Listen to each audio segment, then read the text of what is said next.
Hey guys, welcome back to my channel. मैं हूं अंजलि और आज हम बात करेंगे कॉम्पटन स्कैटरिंग के बारे में। ठीक है, इससे पहले हमने कोहेरेंट के बारे में बात कर लिया है, फोटो इलेक्ट्रिक इफेक्ट के बारे में बात कर लिया है। ठीक है, आज हम कॉम्पटन स्कैटरिंग के बारे में देखेंगे। ठीक है, तो शुरू करते हैं ये वीडियो।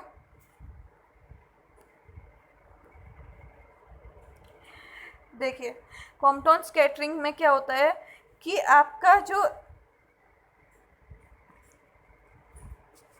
ये देखिए आपका ये एटम है, ये जो बाहर वाले शेल में इलेक्ट्रॉन्स होते हैं, इनमें ये देखने को मिलता है क्योंकि बाहर वाले शेल्स में क्या होते हैं, लूजली बाउंडेड इलेक्ट्रॉन्स होते हैं।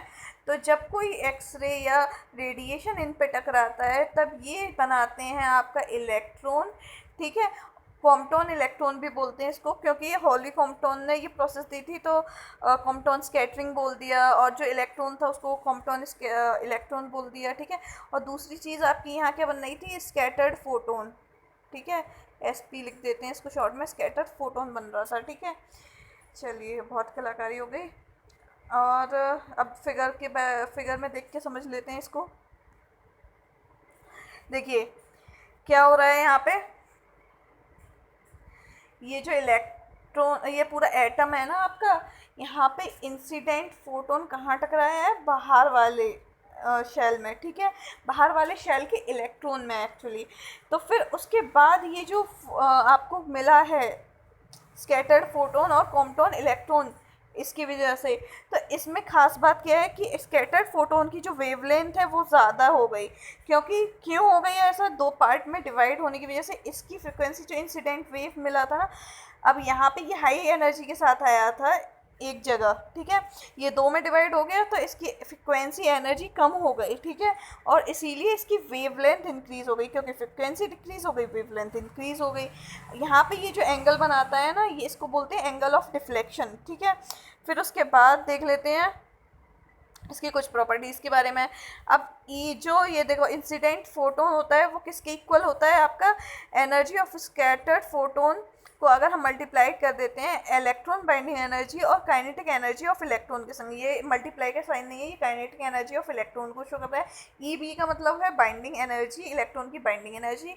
ठीक है, फिर उसके बाद ES का मतलब होता है एनर्जी ऑफ स्कैटर्ड फोटोन, और EI का मतलब था एनर्जी ऑफ इंसिडेंट फोटोन। ठीक है, ये इसको को कैलकुलेट करने का तरीका।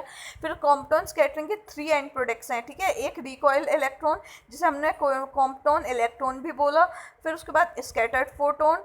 ठीक है, फिर और पॉजिटिव आयन क्या था, आपका एटम था। मतलब कोई भी, अब नॉर्मल सी बात है, कोई भी इलेक्ट्रॉन अगर निकलेगा किसी एटम में से तो अपने आप को वो पहले चार्ज नहीं था कुछ भी, अब ये पॉजिटिव चार्ज आ ही जाएगा इस पर, तो ये पॉजिटिव आयन बन गया। ठीक है, फिर उसके बाद देख लेते हैं किस किस फैक्टर्स को डिटरमाइन कर रहा है। ये देखो अलग अलग इंसिडेंट फोटोन की एनर्जी बता रखी है, फिर उसके बाद स्कैटर्ड फोटोन की एनर्जी बता रखी है, और एंगल बता रखा है डिफ्रैक्शन का। ठीक है, तो ये उसका चार्ट है।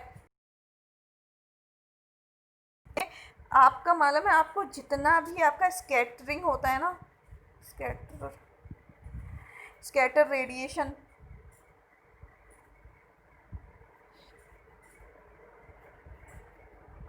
ये सब आपका होता है कॉम्पटन इफेक्ट की वजह से। ठीक है, तो ये अब आपके इसके इंटरेस्टिंग पॉइंट्स मैं आपको सिंपल लैंग्वेज में बता देती हूँ। देखो, जितना भी पेशेंट डोज इंक्रीज होता है या आसपास आपका टेक्नीशियन डोज वगैरह जो भी पर्सनल डोज है, वो आपका जो डोज इंक्रीज होता है वो इसी की वजह से इंक्रीज होता है। मतलब आप जितना मैटर होगा ना, जितना हाई आप मैटर समझ लो, जितना जहाँ जहाँ मैटर है, जहाँ जहाँ कंटेंट ज़्यादा है, वहाँ वहाँ ये स्कैटरिंग ज़्यादा होती है। जैसे फॉर एग्जांपल मैं बताऊँ कैसे, देखो अगर आपकी डेंसिटी ज़्यादा है, ठीक है, तो ये स्कैटरिंग ज़्यादा करेगा। आपका FO भी ज़्यादा है तो भी ज़्यादा स्कैटरिंग करेगा। आपका KVP ज़्यादा है तो भी ज़्यादा स्कैटरिंग होगा। ठीक है, फिर इसके अलावा, इन सब के अलावा आपका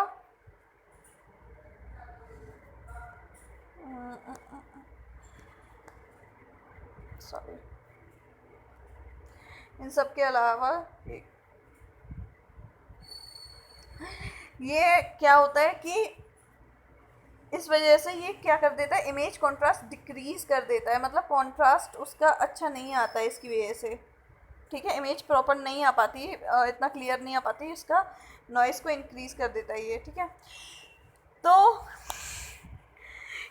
ये यहाँ पे इसको देखो, यहाँ पे जैसे दिखा रहा है ना, प्रोबेबिलिटी ऑफ अक्रेंस जैसे एनर्जी पे डिपेंड करेगा, डेंसिटी ऑफ द एब्जॉर्बर पे डिपेंड करेगा, फिर सिग्निफिकेंस इसका देखो स्कैटर्ड रेडिएशन में देखने को मिलेगा, जितना भी आपका स्कैटर्ड रेडिएशन है,